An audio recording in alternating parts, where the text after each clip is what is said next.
ছাত্র জনতার গণ অভ্যুত্থানের মধ্য দিয়ে আওয়ামী লীগের রাজনৈতিক পরাজয় ঘটেছে।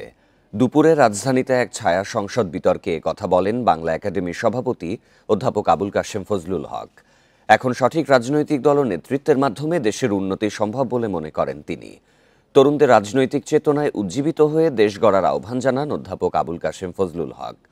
বলেন, দেশের বিচার ব্যবস্থা এখন দুর্বল। যদি অপরাধের বিচার দ্রুত না হয় তাহলে সুফল পাবে না জনগণ। মন্তব্য করেন, বিচার বিভাগের প্রতি জনগণ আস্থা হারালে জাতির উন্নতি হয় না।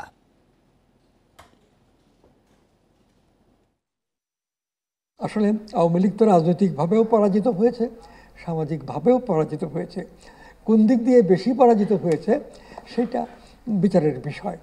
এখানে যেভাবে আওয়ামী লীগ প্রধান শেখ হাসিনা দেশ ছেড়ে নিজের প্রধানমন্ত্রিত্ব ত্যাগ করে বাইরে চলে গেলেন, এটা তো অত্যন্ত দুঃখজনক ঘটনা।